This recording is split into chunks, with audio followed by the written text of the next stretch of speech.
Okay, good people. I want to begin by looking at a sequence of numbers.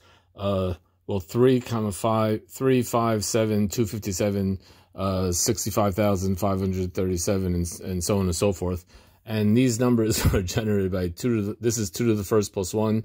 That's 2 to the second plus 1, 2 to the fourth plus 1, 2 to the eighth plus 1, 2 to the 16th plus 1, dot, dot, dot, dot, dot, infinitum, until, of course, the nth number would be 2 to the nth plus 1. So this is 1 is 2 to the 2 to the 0, 2 is 2 to the 2 to the 1, 4 is 2 squared, 8 is 2 to the third, 16 is 2 to the fourth, and that's what these numbers are, 2 to the 2 to the n. And in my first number, I'm going to call F0. My second number is F1.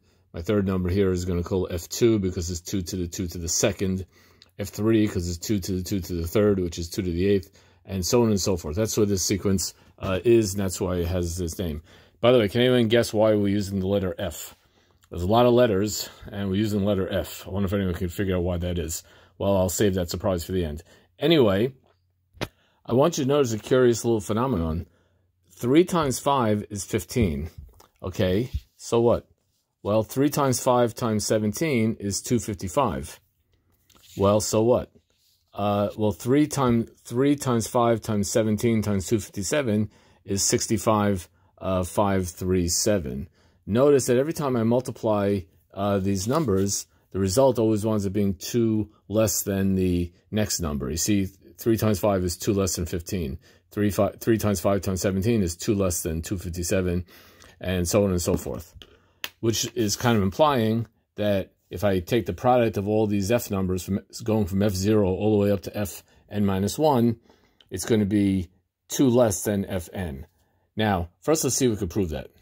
Well, we see this is true. It's really based on the following. Let's look at an example. 2 to the 16th minus 1. Well, this is a perfect square. This is the difference of two squares. So 2 to the 16th minus 1 is 2 to the 8th plus 1 times 2 to the 8th minus 1.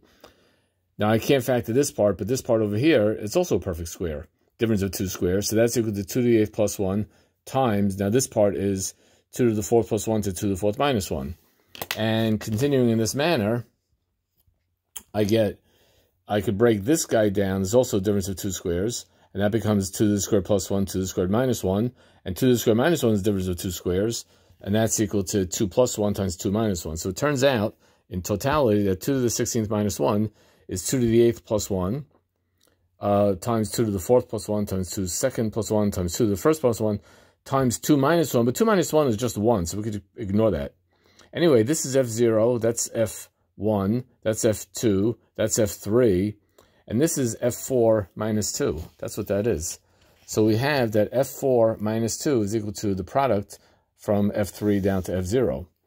And in general, I would just say that the same thing. I would say that if we started with 2 to the 2 to the n minus 1, which is Fn minus 2, I get Fn minus 1, Fn minus 2, F times Fn minus 2, da da da da, 2 squared plus 1, down to 2 plus 1, 2 minus 1 I can ignore. But basically, this winds up being the... Now, here's my argument. What I'm saying here is that Fn, these are all odd numbers. They're all odd numbers. They have all odd factors, and the smallest prime factor is 3, which F0 contains a 3. 3 is the smallest odd prime anyway. So that means that all of these f numbers go into Fn minus 2, which means none of them go into Fn itself. Because if I would divide any of these numbers into Fn, I would get a remainder of 2. And so if I would divide 3 into Fn, I get a remainder of 2. If I divide 5, I get a remainder of 2. If I divide 17 in, I would get a remainder of 2 because it's equal to Fn minus 2. So hence, Fn is relatively prime, which means no common factors, to all of the previous f numbers. Thus, Fn must have prime factors. Either the next Fn is going to be a prime itself, or it must have prime factors that are not included in any of these numbers, Fn minus 1, Fn minus 2, dot, dot, dot, down to F0. Therefore, there's an infinite number of distinct prime numbers which are all contained in this F list. Now, what does F stand? I'm going to take a picture of this and post it on our Google Drive so you can see the whole thing in one shot. But what does the F stand for? It stands for Fermat, or Fermat, I don't know how to pronounce it, F-E-R-M-A-T. He was a mathematician who first studied these numbers of 2 to the n plus 1. He was fascinated by it because he noticed that 3 is a prime, 5 is a prime, 17 is a prime, 257 is a prime, 65, 530, these are all prime numbers.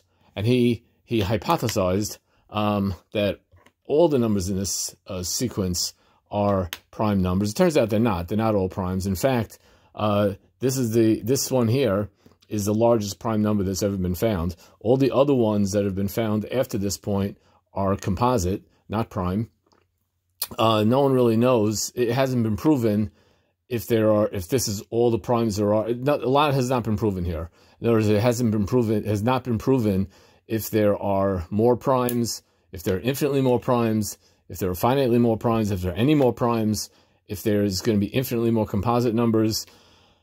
We know there's finitely more composite numbers after 65,000, but are there infinitely more composite numbers? No one's really sure. You'll also notice that other than 3 and 5, they all start ending with 7, and no counterexample has ever been found. All the Fermat numbers beyond this that we've found so far all end in a 7, but it hasn't been proven that that's always going to be the case forever. So there's a lot that's not known about Fermat primes. They call these Fermat numbers, or Fermat primes. At least the prime ones are Fermat primes.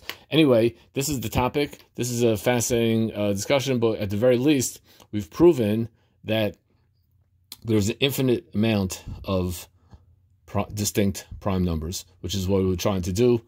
I'm out. Yay!